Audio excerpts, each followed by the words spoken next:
former Mayor Tumang. And let me finish first. And the former mayor has asked the committee to listen to his explanation.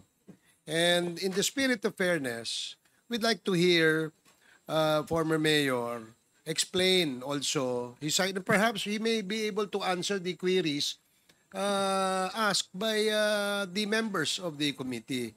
So, Mayor Tumang, para po maliwanag, ang tanong po sa inyo kung kakilala nyo po si Eddie Yang. Ang sabi nyo po kanina, hindi. Yung pangalawang tanong, tinanong po kayo, ilang beses po ba kayo nagkita, nagkasama, nagkausap ni Mr. Eddie Yang? Ang sinabi nyo, isang beses lamang po sa munisipyo. Pero meron pong impormasyon na nagsasabi na magkasama pa ho kayo sa China. Pictures. At this is supported by photos. So, bibigyan po namin kayo ng pagkakataon na sumagot dun sa katanungan ng aming mga kasamahan. Para naman po, hindi naman po kayo hindi mapagbigyan. No? Ano po ang inyong sagot sa katanungan ni Congressman Paduano at ni Congresswoman Luistro? Thank you po, Your Honor. Hindi ko na lang po sinabing once ko lang po nakita namit si Willie Ong. Si Willie Ong po twice sa munisipyo po. Si Eddie Yang po, so many times. Pero yung first namit ko po si Willie Ong and Eddie Yang sa munisipyo po. And then, pagkatapos po noon, marami na pong series na nakita na po kami ni Eddie Yang dahil bumili po sila ng lupa. Hanggang pumunta po kami ng China, in-invite po kami doon. Doon po lang po nakilala si Eddie Yang. Ang pinupunto ko po, hindi ko po personal nakakilala po. Namit ko lang po sila sa munisipyo. Pero so many times po nakilala ko na sina Eddie Yang. Pero si Willie Ong po, twice lang po. Chairman, Yes, Congressman Paduano. ito kasi yung problema. Alam ko na, sinabi ko na kanina, Mayor, pinagdaanan na to natin Dalawang committee, dangerous drugs at saka yung Mexico. But sabi ko nga, kaya kayo inibitahan dito, including your brother and all those research person from Mexico, Pampanga, because there is a resolution by me na yung drugs, yung drugs at saka illegal acquisition of properties of Chinese national will be forwarded to this committee. Kaya hindi ka Mayor, ganito kasing style mo Pag tinanong ka ng isa, sabihin mo, sinabi ko kanina, hindi mo personal kilala. Sabi mo sa munisipyo, now when I ask you, yung China travel, inamin mo. Now, dinagdagan mo ngayon na several times because on record, during the committee hearing, you know personally Eddie Yang and Willie Ong. Mamaya, papakita ko sa iyo na magkakilala kayo ni Willie Ong. Yes po, Your Honor. Ang style mo kasi, Mayor Tumang, sorry, pero ang style mo, bulok. Alam ko na yon. Pag tinanong ko isang tanong, sasagutin mo. Pag tinanong ko isa, sasagutin mo. Better you were asked if you knew personally Willie Ong and Eddie Yang. That's why pinakontempt kita. Because you lied. Dito sa harap ng mga resource persons. Di ba he's lying? Sabi niya kanina, hindi niya kilala personal. Sa munisipyo lang. Ngayon, sinabi mo na ngayon, kilala mo si Eddie Yang, you met several times. Twice lang kayo ni Willie Ong. But I will establish to you that you have transactions with Willie Ong. And you will not make transactions with a certain person, especially kung hindi mo siya kilala. And you're lying. Di pa tayo umabot doon sa proof ko. Kaya, Mr. Chairman,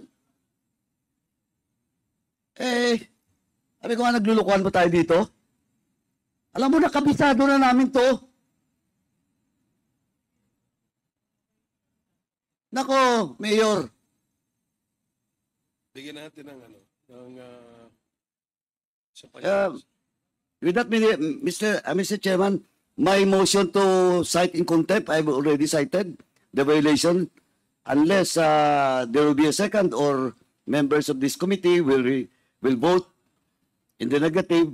Hindi po ako nagsisinungaling, Your Honor. Nandito, nakikinig ng mga resource person. Hindi po ako I nagsisinungaling. challenge resource persons present in today's hearing kung totoo ba na nagsinungaling siya o hindi. Alam ko na kasi, Mayor, yung sasagot mo. Ilang beses na po tayo nagkita Ang mga, sa mga hearings. Kaya nga na-contempt ka rin nung nakaraan, di ba? yung mga sagot ko po, pare-pares lang po, Your Honor. Anong parehas? You're lying to your teeth. Hindi po ako nagsisinungaling, Your Honor. Mr. Chairman, anyway, sabi niya, it still stand, hindi siya nagsisinungaling. Once again, Mr. Chairman, I just like to manifest once again that my motion to cite in contempt Mayor Tumang still stands. Thank you, Mr. Chairman. Mr. Okay, Chairman, I second. Yeah, there is a motion to cite in contempt Mayor Tumang. And this was duly seconded. Hindi po Are ako there- nagsisinungaling, Your Honor. Are there any objections? Point of order. Point of order.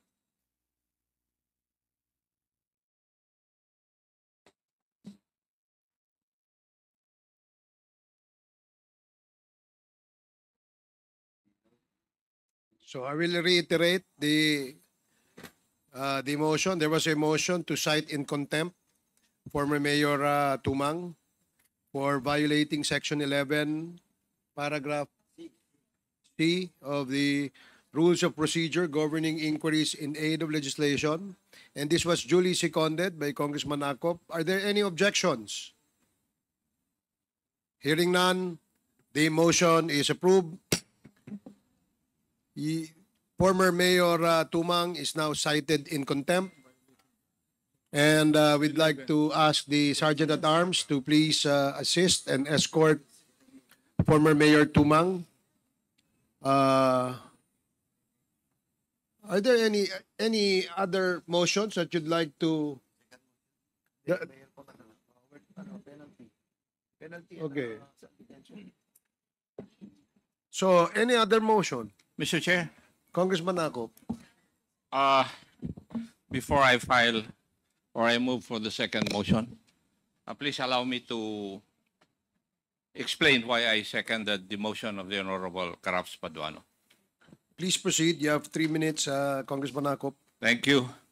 Ako po ay membro ng Committee on Public Accounts, Vice Chairman ng Committee on Dangerous Drugs, kaya alam ko po yung istorya na sinasabi ni Honorable Paduano. Why?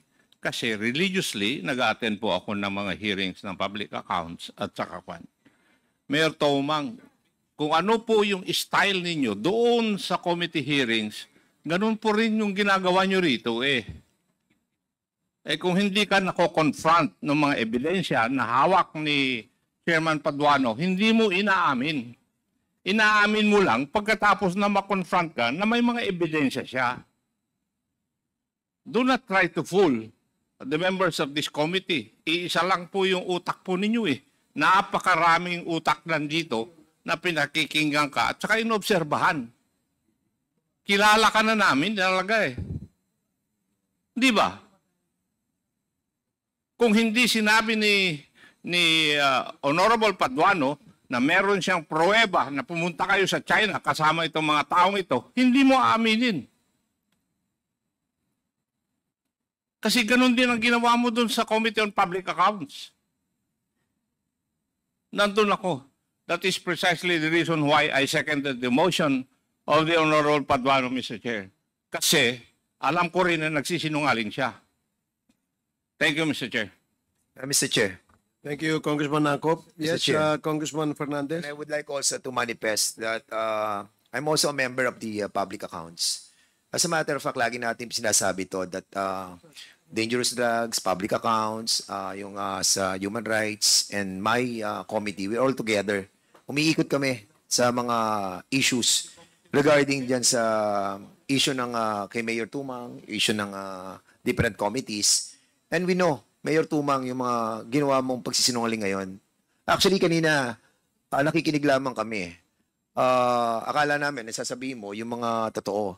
When you were mentioning about yung hindi mo kilala, medyo parang nagkatingin na kami dito. Parang may saliwa itong sinasabi. It's hard, no? Sana wag po kayo magpaawa, no? Dahil hindi kami maaawa sa inyo, dahil hindi po kayo nagsasabi ng totoo. Your Honor, But of course, let me finish. We'll be giving you a chance.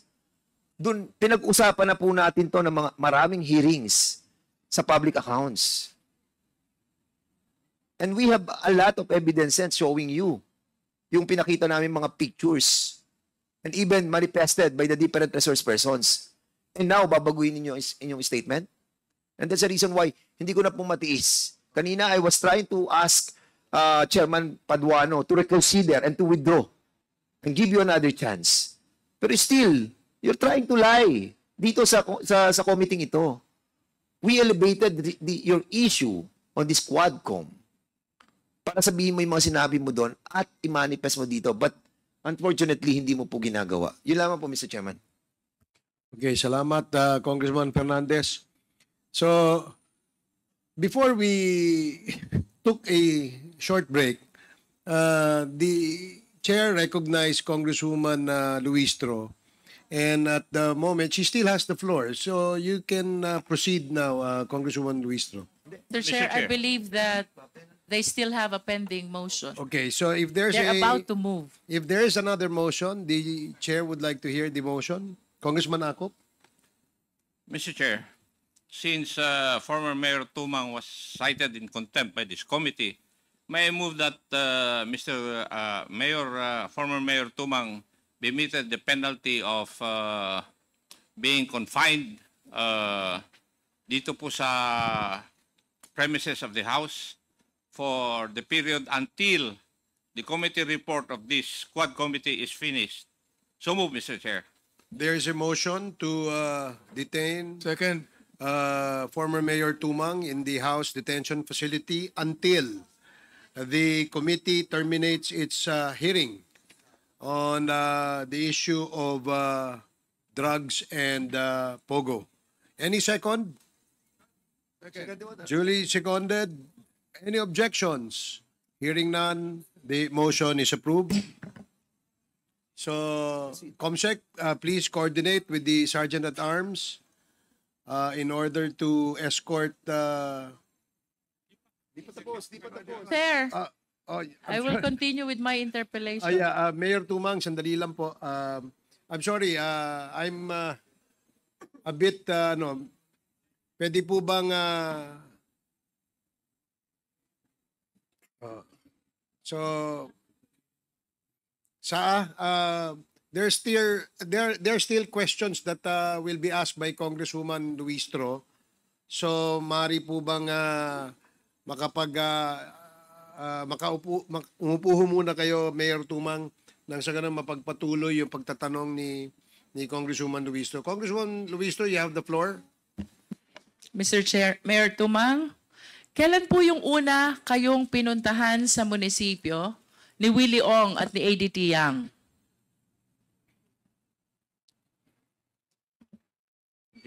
hindi ko na po ma-recall, Your Honor. At least the approximate year, Mayor Tumang? Hindi ko po maibigay, hindi ko po alam.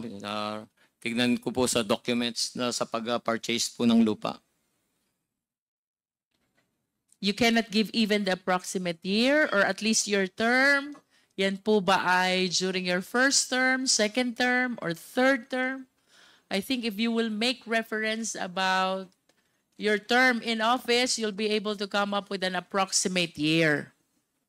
Probably po, siguro po second term. And if it is second term, kailan po ba yung second term nyo?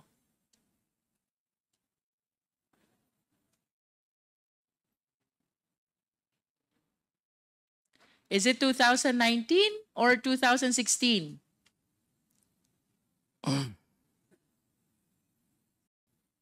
Mahirap po bang tandaan yung term? Mga 2020 po, siguro. 2020. So, I'm not sure po.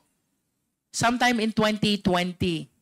Mayor, ito pong pagpunta nyo sa Fujian, China, kung saan nakasama nyo si ADT Yang as shared to us by Chairman Paduano. Kailan po ito?